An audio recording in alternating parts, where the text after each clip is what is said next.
In the name of God, the most compassionate, the most merciful. Welcome to Islamophobia for Dummies. The step-by-step guide to seeing how ridiculous Islamophobia really is. Bismillah ar-Rahman ar-Rahim. Today we'll be showing an example of how Islamophobes distort reality to vilify Islam. KFC Australia suspended an employee for his reaction to an abusive and offensive customer. Now, the employee definitely deserves the suspension, but he also deserves the benefit of the doubt because he wasn't the aggressor. A KFC Australia spokesman told MSN New Zealand that in this halal outlet, a customer became angry after being refused bacon and then directed offensive language and became abusive towards the team member, according to witnesses that were there. Someone then adds injury to insult by trying to record this employee, who gets very angry, not about bacon, but about the fact that he's being recorded. Now, the title of a recent article on Fox News is Muslim KFC employee erupts at customer for ordering bacon. This Fox article, other articles, and most of the YouTube mirrors of the video misrepresent why the employee loses his temper. As we'll see from the clip, the verbally abused and insulted KFC employee being recorded in the center of the screen doesn't mention bacon or religion even once. He objects profusely 5 times to being recorded by the abusive customers. Don't record me, don't record me! Why? Don't record me, bro! Don't record me, don't record me! I'm gonna break your leg, bro!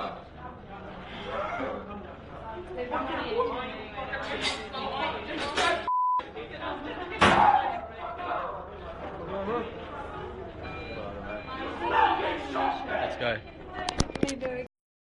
To vilify Islam, people are assuming that the employee is a Muslim because it's unclear from the video and from KFC's statement. How do you know this kid's a Muslim? I mean, did you see him praying out the back? Did he scream Allahu Akbar? And even if he did, that still doesn't make him a Muslim. Did he give you change with the Quran? I mean, how do you know this kid is a Muslim? We contacted the KFC spokesman, and he said that the employee's religion hasn't been released, so Fox News and anyone claiming that the employee is a Muslim has absolutely no evidence. More importantly, how can anyone in their right mind claim this has anything to do with his religious feelings about bacon?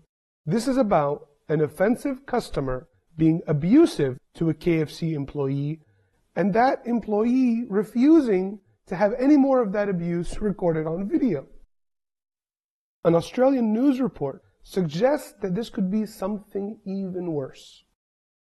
Like KFC that cater for their needs are under attack. Customers armed with video cameras are taunting Muslim staff members until they reach breaking point. James Thomas reports on a shocking new trend. Don't record me, don't record me! Why? Don't record me, bro! Somebody asked for a bacon on their food product, and the person working at the store went quite ballistic as a result of that. That's a lie. The KFC employee went ballistic when he thought the abusive customers were trying to record some more of this abuse. There's a saying that a picture tells 1,000 words. This picture could tell 10,000 words, 9,000 of which we haven't seen. This video has ignited a mighty row. On the face of it, the KFC employee has just abused a customer. But what did the customer say to the worker to provoke such an outburst? A statement from KFC infers that the staff member was also abused with offensive language by a customer upset because the store didn't have what the customer wanted. KFC don't condone his response and are investigating. Family Council of Victoria's Bill Muehlenberg is concerned that stores such as KFC and McDonald's adopting halal-only outlets is a sign of the Islamification of Australia. It is a concern if that's where some of this is heading, where people are now expecting to be ordinary Australians to be halal compliant instead of it being the other way around. What? Other way around? So instead of opening halal restaurants to get Muslim customers, he expects Muslims to eat non-halal food? That's tolerance for you. KFC are entitled to have halal stores in particular areas where there are a large Muslim population. They're entitled to have Irish stew for areas of Irish derivation.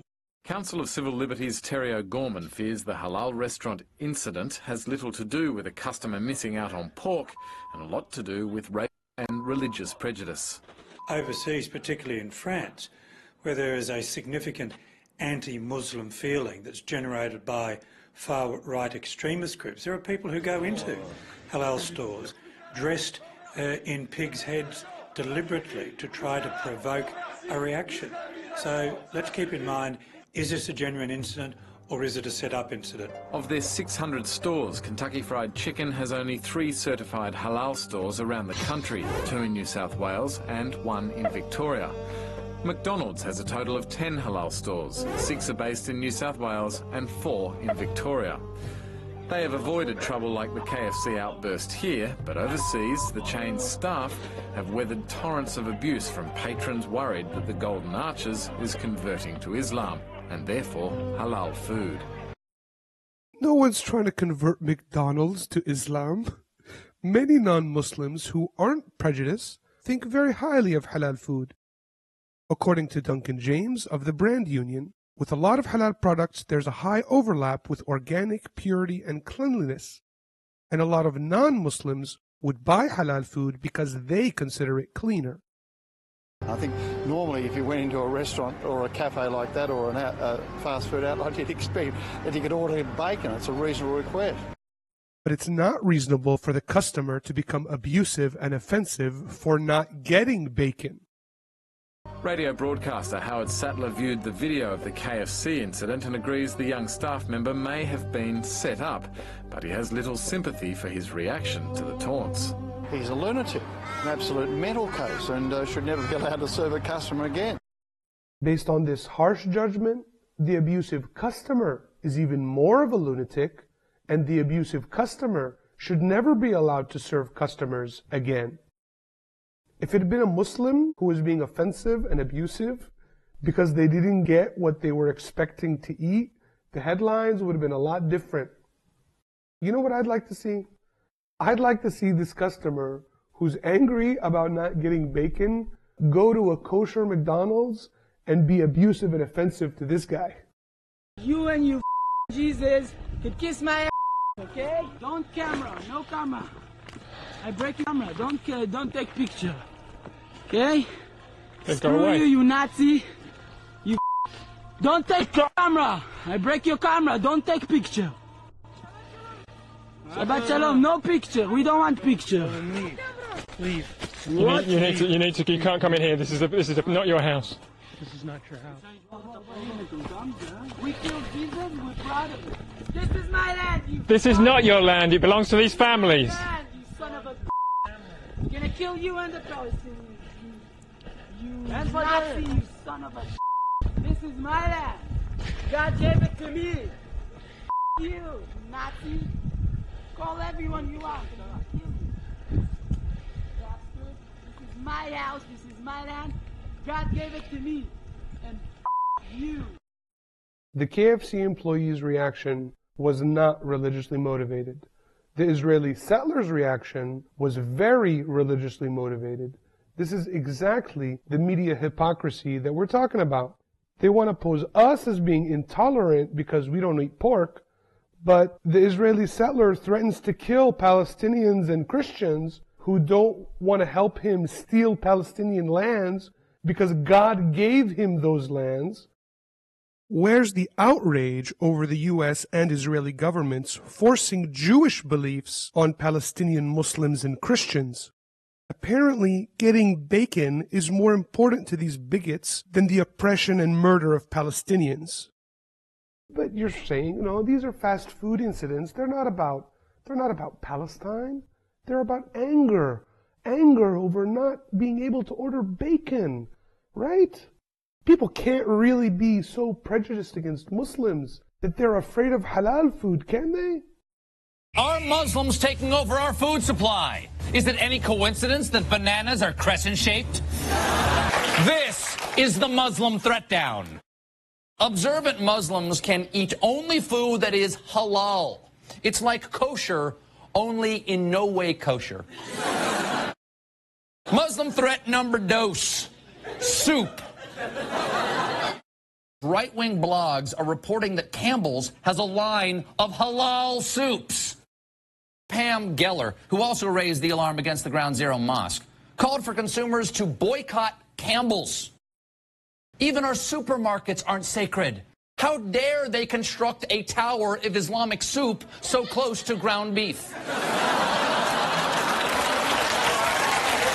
It's offensive. It's offensive. This boycott hits me particularly hard because I am heavily invested in Campbell's stock. So instead, I am calling on Campbell's to balance their pro-Islam soups with soups that are offensive to Muslims. Instead of chicken and stars, it'll be pork and cartoons of Mohammed. Oh, they called me crazy when I said baby carrots were trying to turn me gay? Well, now carrot soup is trying to turn me Muslim. So let's see the real news about Campbell's halal soup controversy. Campbell's Soup was selling halal-compliant soups in Canada when a conservative American blogger took note and called for a boycott of Campbell products. Campbell's Soup now says it has no plans to offer halal soups in America, meaning Campbell will not get a piece of the nearly $200 billion market to sell to American Muslims. I think this whole thing is just a manufactured controversy.